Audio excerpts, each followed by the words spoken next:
Si vous reprenez les images de Kylian Jornet sur l'UTMB 2022, vous pouvez remarquer que sur sa fin de course, il ne consommait pas uniquement des glucides. Il avait intégré dans son plan nutritionnel une supplémentation en bicarbonate de sodium. Si vous allez faire un tour sur le compte Instagram d'Aurélien Dunant-Palaz, vous verrez qu'ils se complémentent en fer. Gauthier Herriot, que j'ai reçu il y a pas très longtemps dans le podcast, lui se complémente en magnésium, parfois en vitamines et en oméga 3.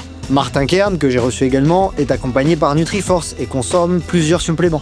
Bref, il en existe 50 des exemples comme ça. Les compléments alimentaires et les suppléments, ergogéniques ou non, font partie du paysage sportif, en trail et dans les autres sports d'endurance au sens large, que ce soit au quotidien ou à l'effort. Et les éléments qu'on peut cibler viennent autant des aliments eux-mêmes, en choisissant certains aliments plutôt que d'autres, que de compléments dosés spécifiquement. Alors forcément, cette présence quasi systématique, cet intérêt général chez les athlètes de haut niveau, mais également chez les athlètes de niveau plus moyen, pose une question. Est-ce que ces compléments sont réellement utiles? Parce que dans la pratique, un produit peut être très populaire sans être efficace. Ça, on l'a déjà vu plusieurs fois. Il peut aussi être plausible sur le plan biologique, sans pour autant produire le moindre effet mesurable sur la performance. Et spoiler, c'est le cas du collagène par exemple. A l'inverse, certains compléments peuvent réellement corriger un facteur limitant physiologique, mais uniquement à condition d'être utilisés correctement, au bon moment, à la bonne dose. Alors évidemment, la priorité c'est l'entraînement, et je devrais même dire l'entraînement, l'alimentation et la récupération. 95% du travail, des progrès repose sur ces trois piliers. Et cet épisode, il vous dira absolument pas le contraire. Mais qu'en est-il de ces 5 autres pourcents ? Si tout le reste est fait correctement, est-ce que certains éléments nutritionnels peuvent t'aider à aller grappiller quelques pourcentages supplémentaires de progrès? Il semblerait que oui, mais le problème c'est qu'entre les habitudes du terrain, les discours marketing, les retours d'expérience individuels qu'on voit fleurir sur les réseaux et les extrapolations parfois un peu hâtives, il devient, je trouve, vraiment difficile de distinguer ce qui repose sur un niveau de preuve solide de ce qui relève de l'effet de mode. Et tous les compléments ne répondent pas à la même logique. Certains cherchent à corriger une carence ou un statut physiologique sous-optimal, d'autres visent à modifier la réponse à l'effort, d'autres encore s'inscrivent dans une logique indirecte en ciblant la récupération. Bref, il y a plusieurs mécanismes d'action possibles. Dans cet épisode, on vous propose de commencer à faire le tri. Et je dis bien commencer parce que la quantité de compléments disponibles est tellement vaste qu'il faut nécessairement en sélectionner quelques-uns. Avec Fort Endurance, partenaire de la saison 3 du podcast Courir Mieux et partenaire principal de cet épisode, on a décidé ensemble d'en sélectionner 4. 4 compléments ou suppléments qu'on retrouve souvent dans le paysage du trail: le fer, les nitrates, la créatine et les antioxydants. Et pour chacun, on va répondre à 3 questions simples. Quel problème physiologique ce complément cible-t-il ? Que dit réellement la littérature scientifique sur son efficacité? Et enfin, en tant que trailer ou traileuse, est-ce qu'il faut l'utiliser et si oui, comment? Je m'appelle Cyril Forestier, je suis entraîneur de trail et pratiquant, mais surtout docteur en sciences du sport. Vous êtes dans Courir Mieux, le podcast de trail qui vous aide à progresser grâce à des conseils fiables basés sur la science. Et avec Fort Endurance, on va vous parler des compléments alimentaires, utiles ou pas, en trail et en ultra trail.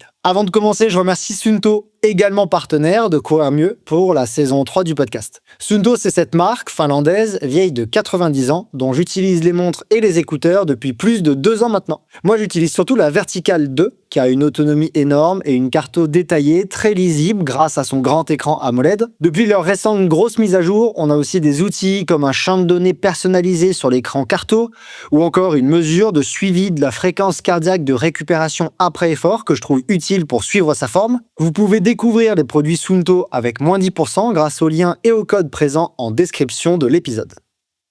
Alors, dans l'introduction, je vous ai dit qu'on allait s'intéresser à 4 compléments. Et le premier dont on va discuter, c'est le fer. Pour poser les bases sur la supplémentation en fer, je vous propose qu'on s'intéresse à l'article de Hinton et collaborateurs en 2014, qui fait un espèce d'état des lieux assez intéressant concernant l'importance du fer chez les sportifs d'endurance. Dans ces sports-là, par exemple le trail, la performance, elle repose en partie sur la capacité à produire de l'ATP par les voies aérobies. Donc en fait, en d'autres termes, si je vulgarise ce que je viens de vous dire, la performance en endurance, elle repose sur la capacité du métabolisme à produire de l'énergie utilisable par les muscles. Donc c'est ça l'ATP. L'ATP, c'est une petite molécule qui est directement utilisée pour la contraction musculaire. Et Pour produire de l'ATP, les muscles, ils vont utiliser de l'oxygène, en partie. Dans ce contexte, si on regarde un petit peu dans le muscle, si on zoome dedans, au sein des mitochondries, donc c'est les petites structures, les usines qui produisent de l'ATP à partir de l'oxygène et des substrats énergétiques, comme par exemple les glucides et les lipides, le transport de l'oxygène représente un facteur limitant majeur. Si une quantité insuffisante d'oxygène arrive dans le muscle, dans les mitochondries, la production d'énergie aérobie, la production d'ATP par les voies aérobies, elle est en fait limitée. Il n'y a pas assez d'oxygène qui arrive, donc la production d'énergie est limitée. Et c'est là que le fer, en fait, il devient intéressant. Le fer, c'est un constituant essentiel de plusieurs protéines qui sont impliquées directement dans ce processus. On a par exemple l'hémoglobine, qui est une protéine du sang, qui assure le transport de l'oxygène des poumons vers les muscles. On a également la myoglobine, qui est une protéine musculaire qui facilite la diffusion de l'oxygène et son stockage au sein de la fibre musculaire. Et à un niveau plus profond encore, le fer, il rentre dans la composition d'enzymes mitochondriales, donc d'enzymes qui sont présentes dans ces mitochondries, les usines à produire de l'ATP grâce à de l'oxygène et des substrats énergétiques. Et ces enzymes, elles sont elles-mêmes impliquées dans la production d'ATP, ces enzymes mitochondriales. Donc le fer, il a de l'importance à plein de niveaux. Toujours selon ces auteurs, une altération du statut en fer va affecter à la fois le transport de l'oxygène et la capacité du muscle à utiliser cet oxygène pour produire de l'énergie. Une diminution des réserves en fer peut entraîner du coup de manière objective, mesurable, une baisse du VO2 max, une altération de l'efficacité énergétique à différentes intensités, etc. Et du coup, le résultat, c'est que plutôt qu'utiliser les voies aérobies, le métabolisme va commencer à utiliser un peu plus les voies anaérobies pour produire de l'énergie, celles qui n'utilisent pas l'oxygène, mais on sait que celles-ci sont plus limitées dans le temps, etc. Donc c'est pas forcément le plus intéressant sur les efforts d'endurance. Quand on regarde un peu la littérature, les besoins en fer des athlètes d'endurance seraient accrus, augmentés à cause du volume d'entraînement et des pertes liées à l'exercice. En fait, avec l'entraînement, ce qu'on observe, il y a plusieurs phénomènes, mais déjà d'une part, on observe des pertes en fer par la sueur, mais aussi par des pertes urinaires, des pertes digestives liées aux contraintes mécaniques et physiologiques de l'exercice. On observe aussi une destruction des globules rouges qui est appelée l'hémolyse d'effort, c'est-à-dire qu'en fait on a une rupture des globules rouges sous l'effet des impacts et des contraintes mécaniques. Et ça, c'est particulièrement marqué en course à pied. Il y a même des gens qui avançaient qu'on écrasait en fait les globules rouges à chaque impact sous le pied, donc on les détruisait un petit peu, donc ça va participer en partie à la destruction des globules rouges. Et on a également une réponse inflammatoire transitoire qui augmente la production d'hepsidine. L'hepsidine, c'est une hormone qui régule la disponibilité du fer. On va en reparler un peu plus tard. Et en fait, le fait que l'hepsidine augmente, la production augmente, ça va limiter l'absorption du fer au niveau intestinal et limiter son recyclage. Donc tout ça, c'est pas trop favorable chez les athlètes d'endurance à ce qu'on ait des hautes réserves de fer, des hautes quantités de fer dans l'organisme au sens large. Si on reprend ce que Hinton en 2014 propose, la prévalence d'un statut en fer sous-optimal dans les athlètes d'endurance, elle est assez élevée. Elle irait environ jusqu'à 20 à 50% chez les femmes, ce qui est énorme, et elle irait entre 4 et 50% chez les hommes, donc beaucoup plus de variabilité. Mais en fait, tout ça, ça s'explique par les critères diagnostiques qui sont utilisés, et tout ça, on peut l'observer même en l'absence d'anémie, c'est-à-dire même sans diminution de l'hémoglobine. Donc, après tout ce que je viens de vous raconter, en fait, la supplémentation en fer, elle viserait à restaurer des réserves en fer insuffisantes pour améliorer le transport de l'oxygène et le fonctionnement des systèmes oxydatifs au niveau musculaire, avec donc par voie de conséquence des effets potentiels sur l'endurance. Cette hypothèse, elle vient du fait que les déficits fonctionnels liés au manque de fer apparaissent dès les premiers stades de manque de fer. Ça apparaît assez tôt, avant même l'apparition d'une anémie franche. Donc dès qu'on manque un peu de fer, on peut avoir des conséquences fonctionnelles. Si on regarde un peu les résultats de la littérature, on tombe en premier sur la méta-analyse de Burden et Hall en 2014, qui a évalué si la supplémentation en fer permet d'améliorer le statut en fer et la capacité aérobie chez des athlètes d'endurance qui présentent une carence en fer, mais sans anémie.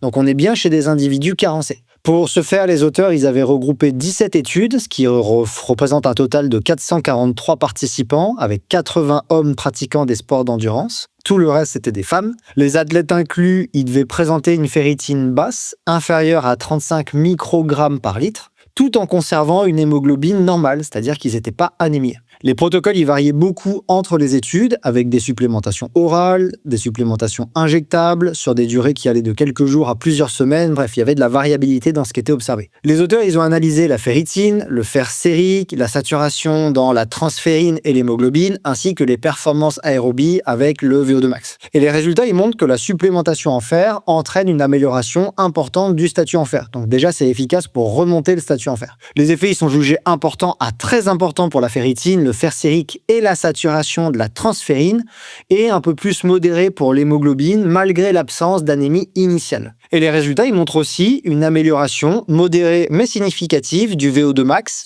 ce qui suggère un effet positif de la supplémentation sur la capacité aérobie chez cette population qui était effectivement carencée en fer au niveau des critères d'inclusion. En 2024, Smidéal, ils ont réalisé une méta-analyse qui était assez similaire et ils ont évalué les effets, là encore, de la supplémentation orale en fer chez des athlètes adultes en bonne santé.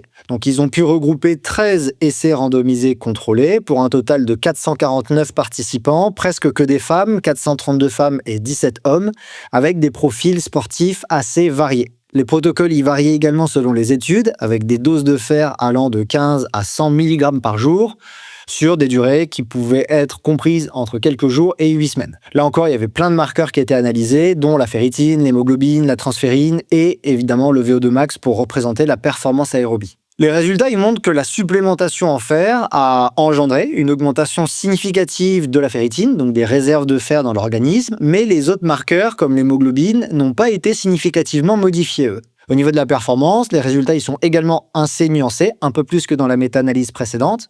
On a une tendance légère à l'amélioration du VO2 max, mais cet effet il était faible et non significatif au niveau statistique. Les auteurs montrent que l'efficacité de la supplémentation dépend fortement en fait du statut initial en fer. Chez les athlètes qui avaient déjà des niveaux de ferritine élevés, les effets de la supplémentation sont minimes voire inexistants. Et à l'inverse, les bénéfices étaient plus marqués chez les individus qui avaient une carence, en particulier lorsque la ferritine était inférieure ou égale à 12 microgrammes par litre, ce qui est très bas, avec une relation dose-réponse qui montre que plus les réserves initiales sont basses, plus l'effet de la supplémentation est important. Alors du coup, est-ce qu'il faut se supplémenter en fer ? Quand on regarde ces deux méta-analyses, qui sont pour moi les plus importantes à ce jour dans la littérature, on voit que l'efficacité de la supplémentation en fer dépend en fait du statut initial en fer. Chez les athlètes qui présentent une carence en fer, la supplémentation elle semble efficace pour améliorer les marqueurs du statut en fer, et ce qui peut dans certains cas se transformer par une amélioration de la performance aérobie. À l'inverse, chez des personnes qui ont des réserves en fer normales, les effets sur les marqueurs du statut en fer et sur la performance sont faibles, voire inexistants. Autrement dit, le fer, il ne permet pas d'augmenter la performance au-delà d'un niveau physiologique normal, mais cette supplémentation, elle permet de restaurer une fonction qui peut être altérée à cause d'un déficit présent et qu'on peut objectiver par exemple avec des mesures comme une prise de sang. Si la supplémentation en fer est nécessaire et utile, elle doit forcément s'inscrire sur plusieurs semaines, ça prend du temps. Dans les études citées, les durées d'intervention sont comprises entre 6 et 12 semaines, donc ça prend du temps à remonter les statuts en fer. Et on va s'attendre à un effet qui est plutôt progressif, c'est pas immédiat. L'utilisation du fer, elle peut être envisagée autant en dehors des périodes de compétition que pendant certaines phases d'entraînement. Là, la littérature, elle permet pas de trancher clairement sur le moment optimal. De ce qui semble ressortir, j'ai l'impression que la supplémentation sera utile du moment que le statut en fer sera trop bas. Reste à déterminer précisément ce que c'est qu'un statut en fer trop bas, une ferritine trop basse, et ça, on en reparlera dans la partie 2. Quand on regarde les protocoles de supplémentation, si on s'intéresse un petit peu au dosage dans la littérature, on avait des apports qui allaient entre 15 et 100 mg de fer, donc c'est quand même très large. Surtout là, ce dont je vous parle, c'était sur les supplémentations plutôt orales. L'absorption du fer, elle est régulée, notamment par l'hepcidine, donc l'intérêt d'augmenter les doses au-delà de certaines quantités, il semble pas existant, et ça aussi, on en reparlera dans la partie 2 avec mon invité. Je vous propose qu'on passe au deuxième supplément qui nous intéresse dans cet épisode, c'est les nitrates. On repart un peu de la base. Pourquoi est-ce que les nitrates pourraient être intéressants pour les sportifs d'endurance ? Alors là, on change un peu de mécanisme par rapport au fer. Quand on regarde les sports d'endurance, la performance, elle ne dépend pas que de la quantité d'oxygène transportée et utilisable, mais elle dépend également du coût énergétique. Par exemple, le coût du déplacement dont je vous ai déjà parlé. Le coût énergétique, il correspond à la quantité d'oxygène nécessaire pour produire une puissance donnée. Quand on s'intéresse par exemple à une intensité sous-maximale, on parle beaucoup moins de coût énergétique, de coût du déplacement à des intensités maximales. Du coup, quand on s'intéresse à des intensités sous-maximales et on prend deux athlètes, ces deux personnes, elles peuvent produire la même vitesse ou la même puissance avec une consommation d'oxygène différente. Donc en fait, avoir une efficacité métabolique différente. Vous pouvez avoir deux voitures qui vont à la même vitesse, mais il y en a une qui consomme plus d'essence que l'autre. Donc l'efficacité énergétique, elle est différente entre les deux véhicules. C'est pareil entre deux humains. Je suis en train de vous préparer des épisodes sur le coût du déplacement, on en reparlera largement. Mais plus le coût en oxygène il est élevé, plus la contrainte physiologique elle est importante. Et plus l'apparition de la fatigue elle va arriver précocement, elle va arriver plus tôt. Quand on regarde ce que dit la revue et la méta-analyse de Gao et al. En 2021 pour le journal, un journal que j'ai cité plein de fois, le journal de l'International Society of Sport Nutrition, donc la Société internationale de nutrition du sport, qui est une société savante de très haut niveau sur la nutrition sportive. Ils expliquent que les nitrates alimentaires sont présents dans certains légumes, comme la betterave ou les légumes verts. Et en fait, les nitrates, ils pourraient améliorer cette efficacité métabolique. En fait, après ingestion, les nitrates, ils sont convertis en nitrites. Et ensuite, les nitrites, ils sont convertis en monoxyde d'azote, NO. Cette molécule de monoxyde d'azote, elle est impliquée dans plusieurs fonctions à l'effort. Elle sert à plein de choses. Par exemple, le monoxyde d'azote, il agit sur le débit sanguin, c'est-à-dire sur la quantité de sang qui est envoyée vers les muscles. Le monoxyde d'azote, il provoque une vasodilatation qui facilite l'apport en oxygène. Il intervient aussi dans la contractilité musculaire, donc la capacité du muscle à se contracter efficacement. Et le monoxyde d'azote, il intervient également dans certains métabolismes énergétiques, en influençant le fonctionnement des mitochondries. Donc on revient sur ces fameuses mitochondries, ces usines à ATP qui produisent de l'énergie pour les muscles par des voies aérobies en utilisant l'oxygène. Et le monoxyde d'azote, il intervient un peu dans tout ça. Cette fois, l'hypothèse principale associée au nitrate, c'est qu'en augmentant la disponibilité du monoxyde d'azote, la supplémentation peut améliorer le coût énergétique. En fait, elle peut réduire le coût en oxygène de l'exercice, c'est-à-dire que pour une même quantité d'énergie, on aura une consommation d'oxygène plus faible grâce au nitrate et indirectement en fait au monoxyde d'azote. Donc contrairement au fer, les nitrates ils visent pas à augmenter la capacité de transport ou d'utilisation maximale de l'oxygène, mais plutôt à optimiser son utilisation à une intensité donnée. Et cette hypothèse sur les nitrates, elle est cohérente avec des données qui montrent qu'une diminution du VO2, donc de la quantité d'oxygène utilisée à une intensité sous-maximale, sans modification du VO2 max, ça améliore directement la performance. Ok, les hypothèses c'est bien, mais que disent les données? On va reprendre en 2021 ce que dit Gao et al., donc ce papier qui est de très haute qualité, je trouve, parce qu'il y a une partie méta-analyse qui regroupe 73 essais contrôlés randomisés. C'est énorme. Donc au total, on a 1061 participants inclus dans cette méta-analyse, avec des profils qui vont de sédentaires à athlètes de niveau élite. Les protocoles, ils varient selon les études, avec plein de sources de nitrates différentes, comme du jus de betterave, des comprimés, des extraits de grenade, des légumes à feuilles vertes, et on a des diverses doses, des diverses durées de supplémentation, etc. Bref, il y a plein de choses dans cette méta-analyse. Et les auteurs, ils ont récupéré donc en plus des mesures de performance avec des puissances développées, des temps contre la montre et également des variables physiologiques, donc qui sont plus mécanistiques.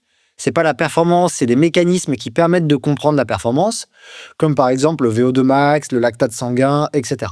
Globalement, les résultats ils montrent que la supplémentation en nitrates entraîne une amélioration significative de certains indicateurs de la performance, notamment la puissance développée, le temps jusqu'à épuisement et la distance parcourue, donc des indicateurs de performance aérobie. Effectivement, ça fonctionne, c'est significativement mieux quand on a eu une supplémentation en nitrate. En revanche, il y a quand même d'autres indicateurs comme la performance en contre-la-montre ou la perception de l'effort qui n'ont pas été spécifiquement améliorés. Si on zoome un peu sur les mécanismes, la supplémentation en nitrate, elle réduisait également significativement la consommation d'oxygène à l'effort à une intensité donnée.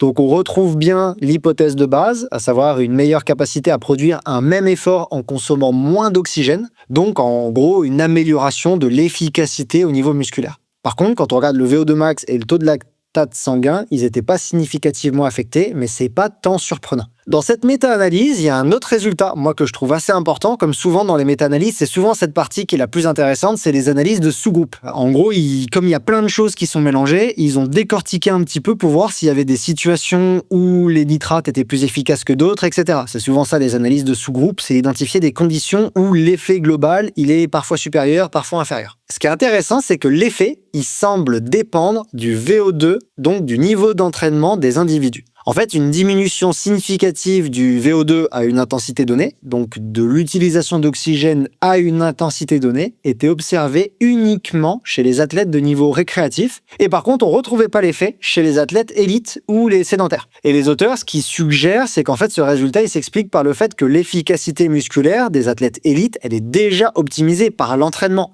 ce qui laisse assez peu de marge d'efficacité, d'amélioration à une supplémentation en nitrate. Ça marche chez des personnes qui n'ont pas encore optimisé leur efficacité musculaire, les athlètes de niveau moyen, mais par contre, chez les athlètes élites, ça marche plus. En 2021, Dugnanville et collaborateurs ont réalisé une méta-analyse pour également évaluer les effets de la consommation d'aliments riches en nitrates sur la performance en endurance. Donc cette fois, il y a 118 études qui sont réunies, et il y en a 56 qui portaient spécifiquement sur les nitrates, avec un total de 956 participants, donc ça fait encore une belle cohorte. Les protocoles, ils incluaient des supplémentations aiguës ou des supplémentations sur plusieurs jours, principalement sous forme de jus de betterave, avec des doses moyennes de 8,4 millimoles de nitrate par jour. On retrouve encore dans cette méta-analyse des analyses des performances en endurance, donc des épreuves de contre-la-montre, des temps jusqu'à épuisement, des tests incrémentaux, etc.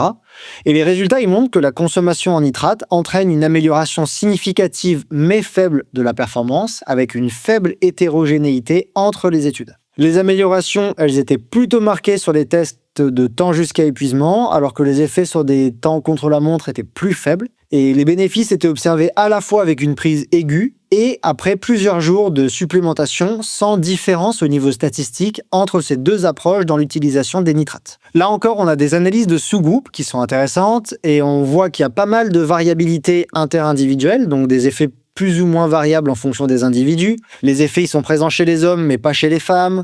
Même s'il n'y a pas beaucoup d'études, les bénéfices, ils semblent encore une fois dépendre du niveau des athlètes. Les effets, ils étaient plutôt observés chez des athlètes de niveau modéré, mais ils disparaissaient chez des athlètes plus entraînés, qui avaient un VO2 max supérieur à 65 ml par kilo par minute, ce qui fait déjà un certain niveau sportif. Et les auteurs, ils montrent que les effets dépendent également de la source de nitrate. Les bénéfices, ils étaient principalement observés avec le jus de betterave, alors que les autres sources alimentaires montrent peu, voire pas d'effet. Donc globalement, cette méta-analyse, elle nous raconte la même chose que la méta-analyse précédente. En 2020, on a une autre méta-analyse, celle de Sennefeld et Hall, qui cette fois a inclus 80 études contrôlées randomisées pour un total de 1300 participants. On avait plein de modalités d'exercice, de la course, du cyclisme, du rameur, des supplémentations aiguës, des supplémentations chroniques, et les doses étaient comprises entre 5 et 25 millimoles de nitrate par jour. Le résultat, il montre que les nitrates, ils améliorent significativement mais faiblement la performance. Donc jusqu'ici, on a les mêmes résultats que précédemment. En pratique, eux, ils parlent d'un gain de 3% selon les situations, ce qui n'est pas non plus négligeable, je trouve. Pour rappel, la caféine, c'est à peu près pareil. Peut-être un chouïa plus, mais on n'est pas très loin. Et les analyses en sous-groupe, ils montrent que les effets dépendent encore une fois du niveau d'entraînement. Les bénéfices, ils étaient observés chez des individus modérément entraînés et ils disparaissaient chez les athlètes plus entraînés qui avaient un VO2 pic, qui est une mesure assez proche du VO2 max, c'est pas exactement la même, mais c'est souvent mis en parallèle.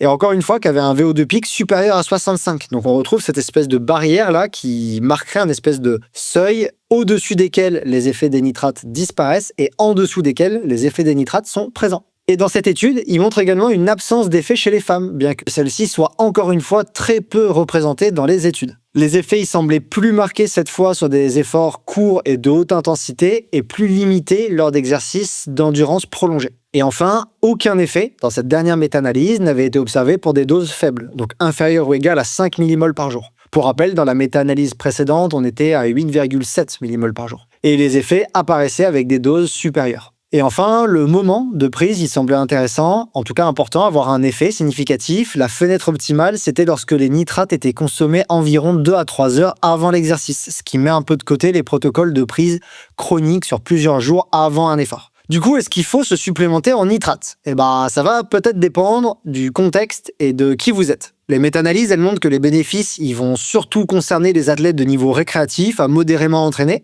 On retrouve ce niveau de VO2 max, VO2 pic autour des 65.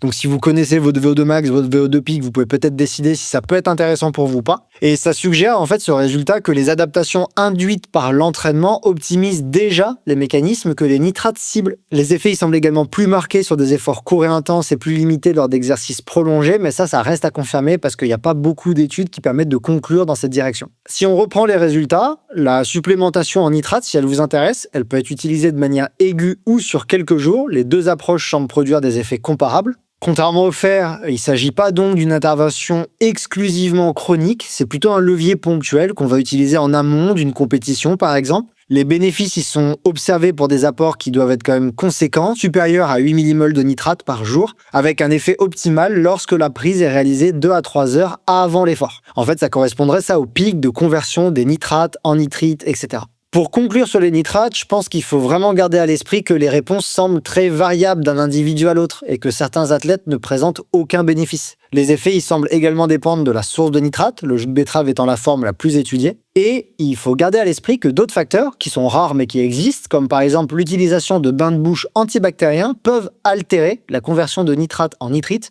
et donc pourraient éventuellement réduire leur efficacité. Donc il faut faire attention à certains facteurs qui peuvent devenir confondants et annuler l'effet d'une supplémentation en nitrate. Je vous propose qu'on passe au troisième complément de cet épisode, la créatine. Est-ce que la créatine est utile pour les sportifs d'endurance ? Là encore, on est sur un autre mécanisme. La performance en endurance, elle peut reposer aussi, selon les efforts, sur la capacité à produire de l'ATP de manière continue. Donc l'ATP, c'est toujours l'énergie utilisée par les muscles pour se contracter, et quand vous courez, votre muscle il passe son temps à se contracter. Si la production d'ATP à l'effort d'endurance, elle repose majoritairement sur les voies aérobies, donc sur l'utilisation d'oxygène et de substrats énergétiques comme les lipides et les glucides pour produire de l'ATP, de l'énergie. Il y a certaines situations spécifiques, comme par exemple les changements d'intensité, les accélérations, les relances, les passages en côte un petit peu intenses, qui vont demander une production énergétique plus élevée, brutale, immédiate. Et dans ces situations, la vitesse de production de l'ATP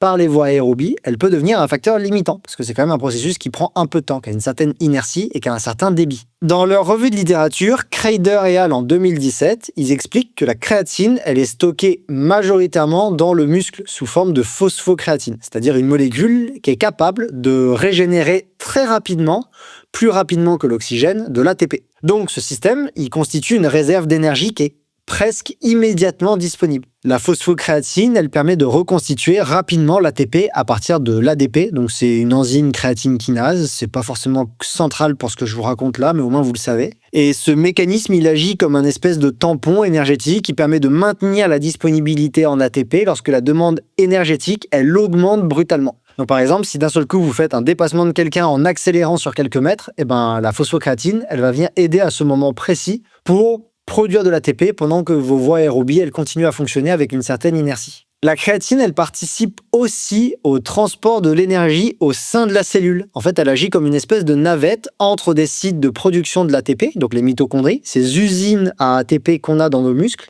et les sites d'utilisation de l'ATP, donc en fait les zones où se produit la contraction musculaire. En tout cas, ça c'est ce qui explique Kreider et al. En 2017. Du coup, l'hypothèse associée à la créatine, c'est donc qu'une supplémentation pourrait améliorer d'une part la capacité à produire de l'énergie lors des variations d'intensité et également à la transporter. Contrairement au fer ou au nitrate, la créatine elle va pas agir directement sur le transport ou l'utilisation de l'oxygène, mais sur les systèmes énergétiques qu'on appelle anaérobies, c'est-à-dire ceux qui n'utilisent pas l'oxygène. Donc sa pertinence en endurance, vous commencez à le comprendre, elle va dépendre fortement du type d'effort réalisé et de la place dans les efforts que vous réalisez des intensités élevées dans vos compétitions. Typiquement, les intensités élevées n'ont pas la même place si vous faites des trails de 10 km, des kilomètres verticaux, même des trails de 20 bornes, que si vous faites des ultra-trails. Bon, mais juste avant de vous parler de l'effet de la créatine sur les performances en endurance, j'aimerais vous parler de Compressport, partenaire de la saison 3 du podcast Courir Mieux. Compressport, c'est une marque née en Suisse en 2008 et qui réfléchit depuis 20 ans à créer les meilleurs produits possibles pour la course à pied, le vélo, le triathlon, le trail et l'ultra-trail, quelle que soit l'intensité de l'effort. Et si leurs produits sont aujourd'hui aussi aboutis, c'est, à mon avis, parce que leur process de développement croise des tests en laboratoire et des retours terrain de leurs athlètes élites et des utilisateurs. Un de leurs produits les plus innovants, qui est également un de mes préférés, c'est leur sac de trail Ultrun Evo 10 Pack. Moi, j'ai une longue histoire avec ce sac parce que c'est celui que j'utilise le plus dans ses différentes versions depuis 2023. Il est parfaitement pensé pour transporter tout notre matériel sur toutes les distances possibles, avec une vraie réflexion sur la stabilité, le confort, l'accessibilité des poches et la légèreté. Sa version 2026, elle a encore été améliorée avec un petit serrage au niveau des flasques pour augmenter leur maintien et permettre l'utilisation de différents diamètres de goulot. Et en plus, il existe en coloris sombre ou en coloris clair pour les conditions chaudes. En description, vous trouverez un lien vers ce produit et un code promo réservé aux auditeurs de Courir Mieux. Et maintenant, je vous propose de revenir à l'intérêt réel ou non de la créatine pour les athlètes d'endurance. En 2017, il y a cette étude dont je vous ai parlé de Craig et Real, et en fait, c'est un position stand de, encore une fois, l'International Society of Sport Nutrition. Encore une fois, société savante, super compétente sur ce type de questions. Et en fait, cette publication, elle synthétise plusieurs centaines d'études sur les effets de la créatine sur la performance au sein de populations différentes, sédentaires, entraînées, de différents sports, etc. Leurs résultats, ils montrent que la supplémentation en créatine augmente effectivement les réserves musculaires de créatine et de phosphocréatine, ce qui permet l'amélioration des performances lors d'efforts courts et intenses de quelques secondes à quelques minutes. Et elle améliore également la capacité à répéter ce genre d'efforts. Concernant les sports d'endurance en continu, la créatine, elle apparaît pas comme un levier pour améliorer la capacité aérobie. Cette supplémentation, elle peut favoriser certaines adaptations indirectes, comme par exemple une meilleure tolérance à des volumes d'entraînement élevés, une amélioration de la récupération, surtout si vous effectuez régulièrement des séances à très haute intensité, ou encore une augmentation des stocks de glycogène au niveau musculaire. Mais les auteurs, ils notent que ces effets, ils restent dépendants du contexte d'entraînement et ils se traduisent pas systématiquement par une amélioration de la performance en conditions réelles. Un point intéressant qui soulève, c'est que pour les athlètes d'endurance qui pratiquent de la musculation, la supplémentation en créatine pourrait favoriser de hauts volumes de travail à l'entraînement et donc favoriser, encore une fois indirectement, certaines adaptations neuromusculaires comme le gain de force ou le gain de masse musculaire. Donc là, en fait, elle n'agit pas directement sur la performance, mais elle agirait dans certains contextes comme un outil d'optimisation de l'entraînement à des moments donnés et non pas comme un levier direct pour courir plus vite. On parlera beaucoup de cette distinction dans la partie 2 avec mon invité. En 2023, il y a Gras et Al qui ont réalisé une méta-analyse avec 19 essais contrôlés randomisés pour évaluer, là encore, les effets de la supplémentation en créatine sur le VO2 max et d'autres marqueurs de la perf en aérobie. Donc tout ça, ça nous a un total de 424 participants, quasiment que des hommes, avec des profils qui vont de sédentaires à athlètes entraînés. On avait des protocoles de supplémentation dont les durées variaient de quelques jours à plusieurs mois, avec souvent une phase de charge, ou en tout cas de surcharge, suivie d'une phase d'entretien.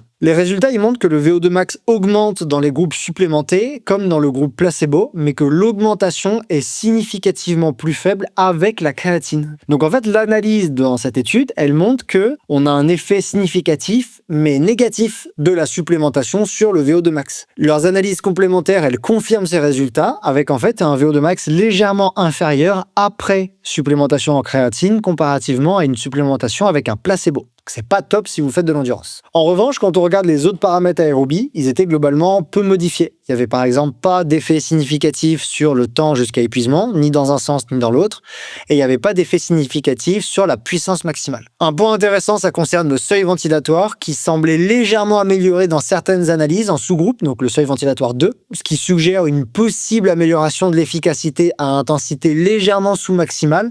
Mais là encore, ce résultat, il repose sur un nombre limité d'études et il faut l'interpréter, je pense, avec prudence parce qu'il n'y a pas encore beaucoup de matière pour vraiment conclure définitivement sur cet effet. Et les autres analyses de sous-groupes qui avaient été réalisées, des analyses supplémentaires, ils montraient que ces résultats ne dépendent pas des caractéristiques des participants, des protocoles de supplémentation ou du type d'entraînement. Sur le sujet, il y a quand même deux autres méta-analyses. Celle de Jaramillo et al. En 2023, qui observe une amélioration des performances après supplémentation. Mais leurs résultats, ils sont publiés dans un journal de faible qualité, avec peu de données, très hétérogènes. Il y a plein d'efforts différents, de force, anaérobie, d'endurance, des populations très, voire trop variées. Donc moi, je vous propose qu'on n'utilise pas cette étude pour conclure. Et de même, on a l'étude de Fernandez Landa et al. En 2023, sur 13 études sur des athlètes entraînés soi-disant sur des sports d'endurance. Les résultats y montrent une absence d'effet significatif avec un effet trivial légèrement négatif. Le problème, c'est que quand on zoome sur ces études, on les décortique, ces 13 études inclus, en fait, on a un peu tout et n'importe quoi dedans. Sous le grand terme sport d'endurance, on a des choses super différentes comme de la course, du cyclisme, de l'aviron, du rugby, du football, des tests variés, trop variés qui vont du contre-la-montre jusqu'au temps jusqu'à épuisement, une hétérogénéité de protocoles.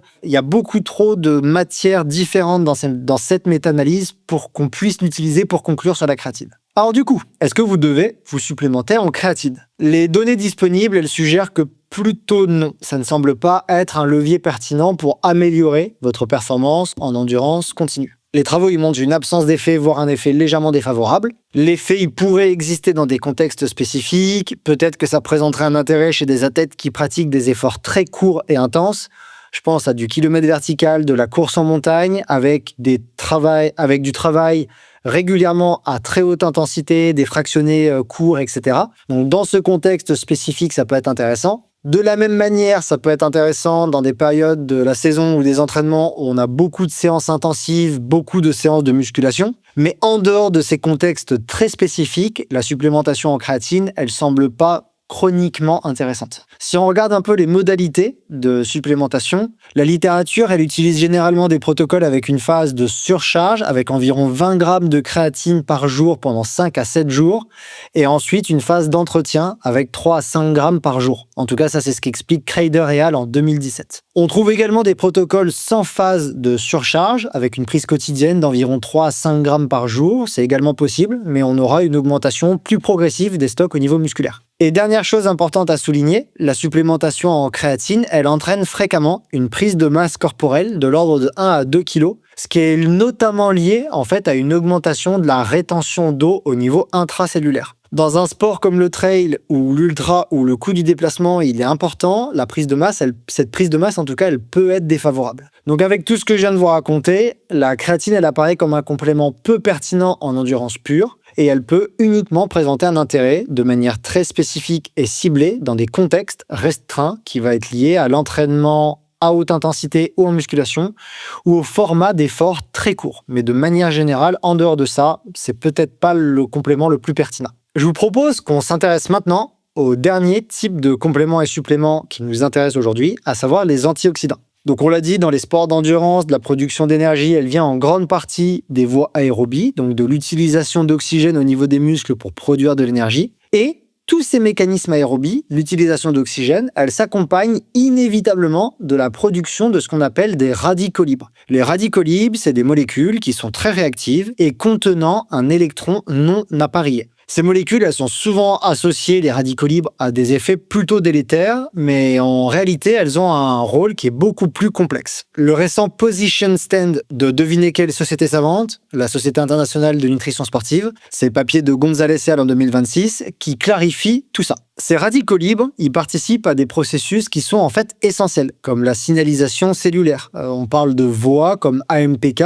En fait, ces voies, c'est des enzymes qui sont impliquées dans la régulation du métabolisme énergétique. Et quand ces voies s'activent, ça permet l'adaptation à l'entraînement. Donc l'entraînement déclenche des voies d'adaptation et ces voies d'adaptation se transforment en adaptation et en progrès. En revanche, lorsque leur production aux radicaux libres est excessive, elles peuvent entraîner ce qu'on appelle un stress oxydatif, c'est-à-dire un déséquilibre entre la production de radicaux libres et la capacité de l'organisme à les neutraliser. Et ça peut avoir plusieurs conséquences. Parmi ces conséquences, on retrouve ce qu'on appelle des dommages oxydatifs, donc une altération des lipides et des protéines, une augmentation de l'inflammation ou encore de la fatigue au niveau musculaire. Et tous ces phénomènes, ils peuvent affecter la production de force, l'apparition de la fatigue et la récupération. Mais il est important de garder en tête que le stress oxydatif, c'est pas uniquement négatif. Si on reprend ce que les auteurs soulignent, à savoir le concept d'hormèse, donc une réponse biologique où un stress modéré stimule des adaptations bénéfiques, c'est ça le principe de l'hormèse, une production modérée de radicaux libres va jouer un rôle clé dans les adaptations à l'entraînement, notamment en stimulant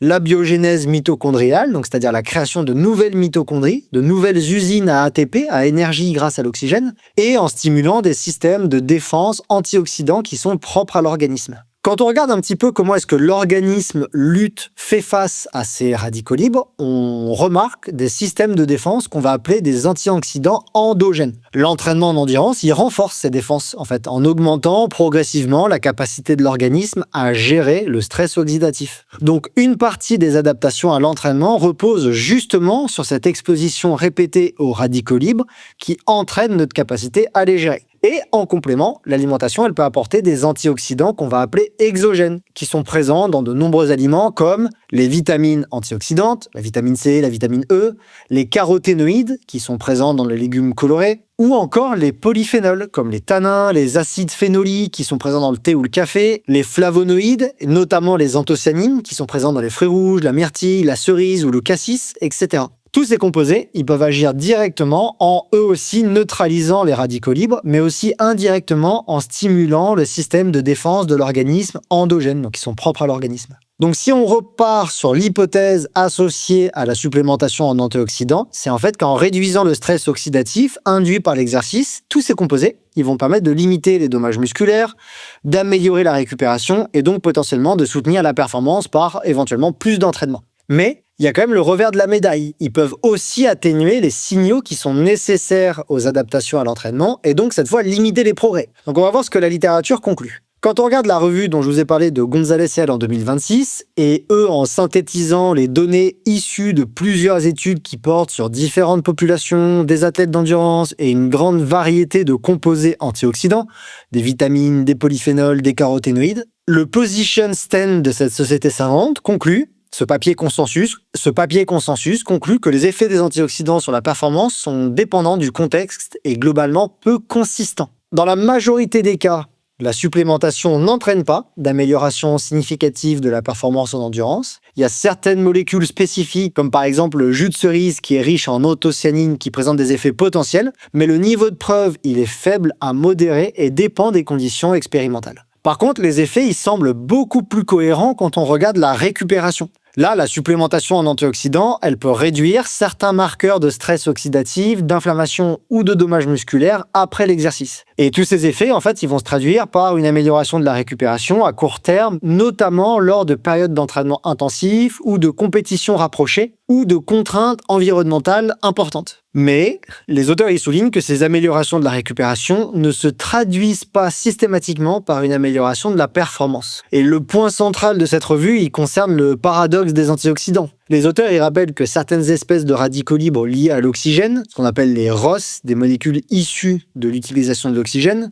ils jouent un rôle dans les adaptations à l'entraînement. Donc, si on se supplémente de manière chronique, en particulier à forte dose, on va réduire les adaptations à l'entraînement, on va réduire les signaux qui permettent les adaptations, donc on va réduire les adaptations physiologiques. On a également la méta-analyse de 2025 de Chen et al. Qui a regroupé 26 CC contrôlés randomisés pour un total de 505 athlètes de différentes disciplines. Ils ont observé différentes supplémentations en antioxydants comme les vitamines C, E, les polyphénols, la coenzyme Q10, des extraits végétaux, etc. sur des marqueurs de stress oxydatif, de dommages musculaires et de fatigue. Les résultats y montrent que la supplémentation en antioxydants entraîne une réduction significative de certains marqueurs qui sont liés à la fatigue et aux dommages musculaires, notamment le lactate et la créatine kinase. Ces résultats y suggèrent un effet donc potentiel sur la récupération en post-exercice. Par contre, quand on regarde un peu plus les résultats, la majorité des marqueurs du stress oxydatif et de l'inflammation ne sont pas significativement modifiés. Donc, on n'a aucun effet clair sur le statut antioxydant global,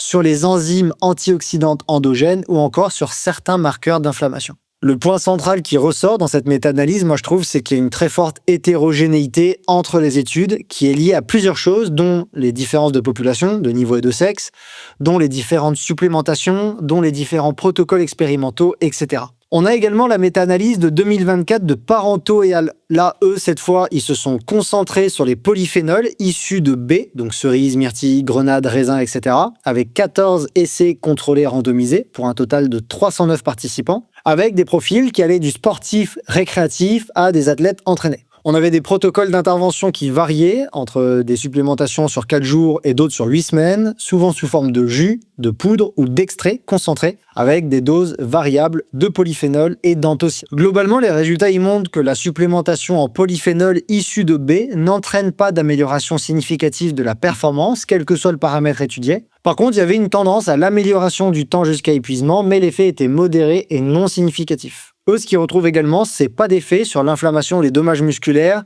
et pas d'effet non plus sur les réponses métaboliques comme le lactate qui n'était pas significativement modifié. On a également la méta-analyse de 2023 de Kimball qui ont évalué les effets d'une consommation d'anthocyanine spécifiquement dans une classe spécifique de polyphénol, qui sont notamment présents dans les fruits rouges, sur la récupération uniquement après exercice. Cette fois, on a 39 études regroupées pour un total de 767 participants, majoritairement des adultes jeunes. Les protocoles y variaient avec des supplémentations aiguës ou sur plusieurs jours, principalement sous forme de jus ou d'extraits de fruits riches en anthocyanine. Les résultats y montrent que la supplémentation en anthocyanine spécifiquement entraîne une amélioration significative de plusieurs marqueurs de la récupération. On a une réduction de certains marqueurs de dommages musculaires, une diminution de l'inflammation, une augmentation de la capacité antioxydante immédiatement après l'exercice. Si on regarde des variables un peu plus fonctionnelles, la récupération de la force musculaire était améliorée à différents temps de mesure, la puissance musculaire elle était préservée et les douleurs musculaires perçues étaient légèrement réduites également.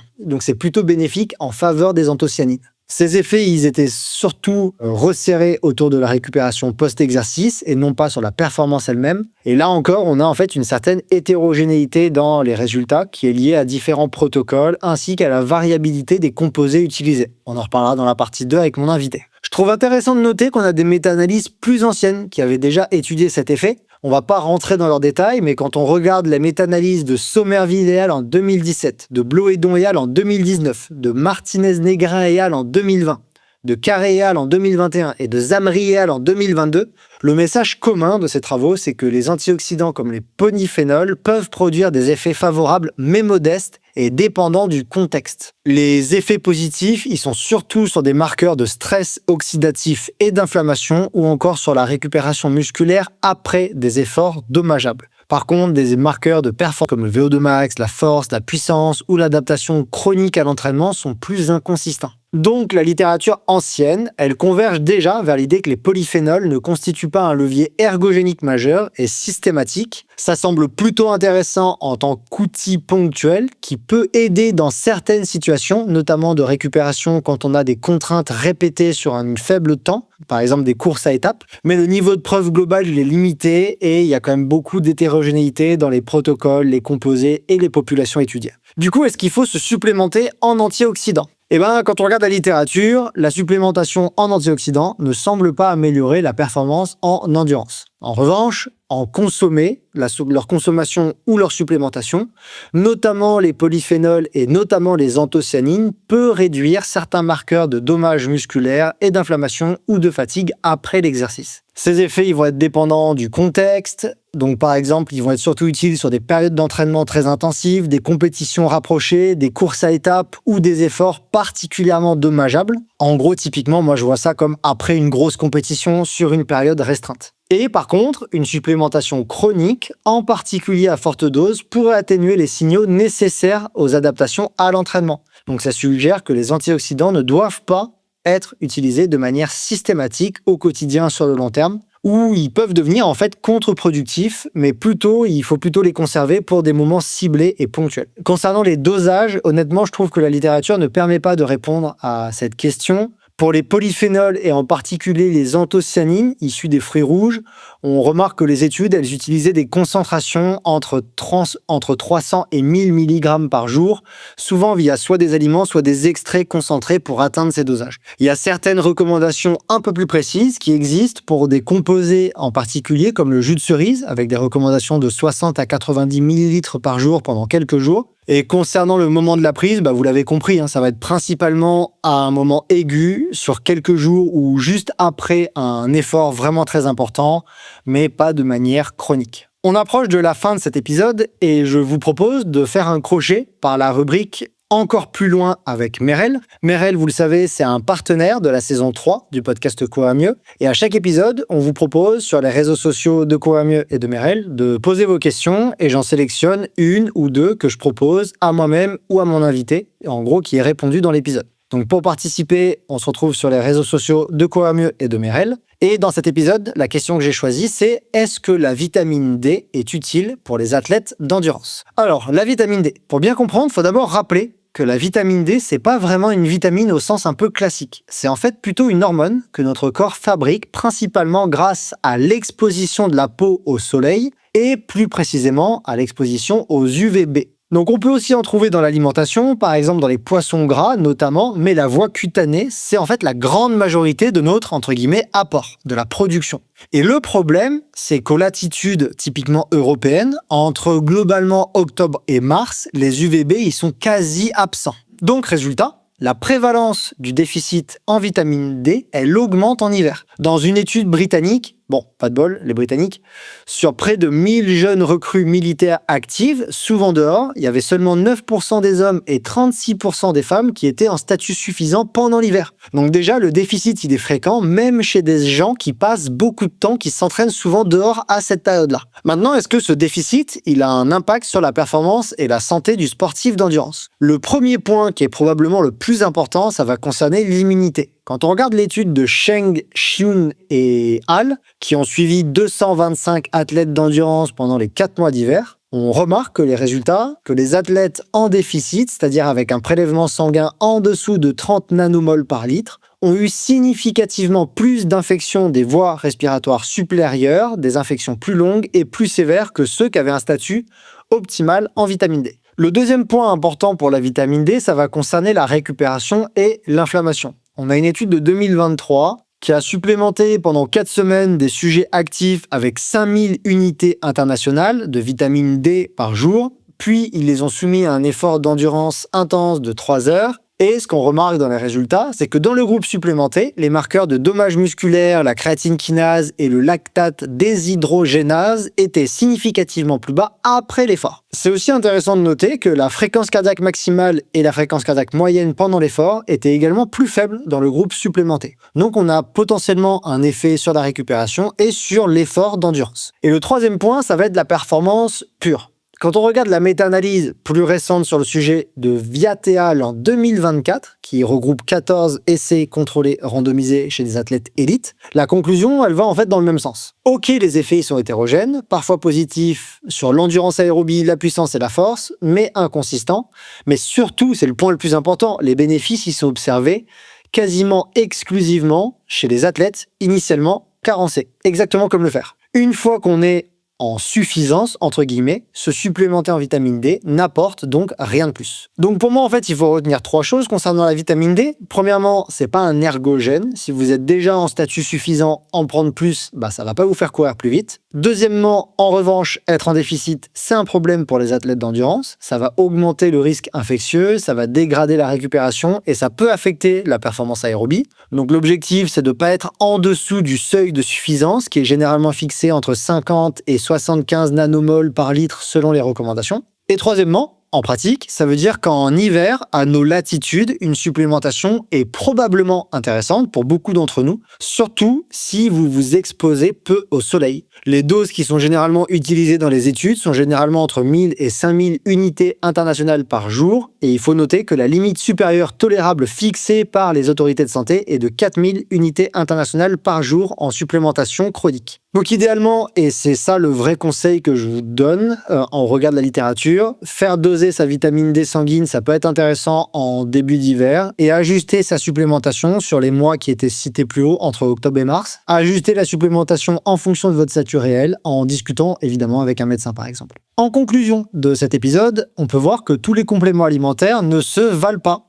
Et aucun ne peut être pensé indépendamment du problème physiologique qu'il est censé cibler. C'est probablement le point le plus important à retenir. Un complément, en fait, il n'est pas utile ou inutile, mais il dépend du facteur limitant auquel on s'intéresse, du contexte de l'individu et de l'individu lui-même. Dans cette logique, le fer il a une place particulière puisque c'est un complément pertinent s'il répond à un statut en fer bas objectivé et à l'inverse, il semble moins utile chez les athlètes dont le statut en fer est normal. Les nitrates, ils occupent ce que j'appelle une position intermédiaire. Leur efficace, elle semble réelle chez des profils récréatifs modérément entraînés, mais par contre moins intéressant chez des athlètes très entraînés. La créatine, de son côté, elle semble peu pertinente pour améliorer la performance en endurance continue. Par contre, son intérêt en trail, il peut être indirect via le travail de musculation, donc les périodes de développement de force, ou certaines périodes de développement des intensités avec beaucoup de répétitions d'intervalles courts et intenses. Et enfin, éventuellement, chez les athlètes qui font des efforts de trail courts, typiquement peut-être du kilomètre vertical, des 10 km. Et enfin, les antioxydants, ils semblent surtout intéressants pour la récupération après des efforts très dommageables sur le plan musculaire. Par contre, ils peuvent être contre-productifs si on les utilise sur le long terme. Donc pour moi, on en reparlera dans la partie 2 avec mon invité, mais typiquement, c'est des supplémentations en anthocyanine ou en polyphénol qu'on va restreindre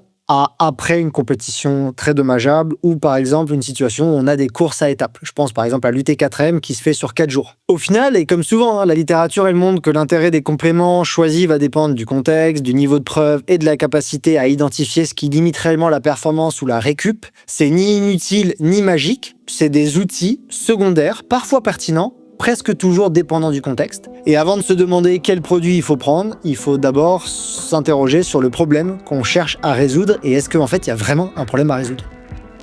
Voilà, c'est tout pour ce Scientific Day partie 1 sur les suppléments et compléments. Tout d'abord, je remercie For Endurance, partenaire de la saison 3 du podcast Courir Mieux et surtout partenaire principal de cet épisode. For Endurance propose de nombreux produits de qualité pour les athlètes d'endurance et la plupart sont composés en accord avec la littérature scientifique et c'est pour ça que je les ai choisis. Tous les compléments et suppléments mentionnés dans cet épisode sont disponibles chez For Endurance. Vous y trouverez du fer avec un dosage cohérent avec la science et de la vitamine C pour faciliter son absorption. Vous trouverez également des nitrates en extrait avec une combinaison de 3 sources naturelles, de la betterave, de la roquette et des épinards rouges. For Endurance propose aussi de la créatine, des antioxydants sous forme d'anthocyanine et de polyphénol grâce à des extraits de griotte, de sureau noir et de pépins de raisin et enfin de la vitamine D. Pour découvrir tous ces compléments, rendez-vous en description de l'épisode où vous trouverez un lien et un code vous permettant de bénéficier de moins 10% chez For Endurance. Je remercie également les 3 autres partenaires de cette saison 3, Compressport, Merrell et Suunto. En description, vous trouverez des codes promo pour chacun d'entre eux. Si cet épisode vous a plu, je vous invite à vous abonner à la newsletter de Courir Mieux avec le lien présent en description. Ça vous permettra de recevoir une fois par mois des informations concernant les épisodes et les coulisses du podcast. Vous pouvez aussi noter le podcast Courir Mieux sur votre plateforme d'écoute préférée, ça nous aide beaucoup. On se retrouve la semaine prochaine pour la partie 2 de ce Scientific Day où j'aurai le plaisir de recevoir Louise Deldic, professeure en physiologie de l'exercice et en nutrition du sportif et qui a travaillé sur différents compléments pour les sportifs d'endurance. À très bientôt pour un nouvel épisode et n'oubliez pas que selon Edwards Deming, sans donner à l'appui, nous ne sommes qu'une personne de plus avec une opinion.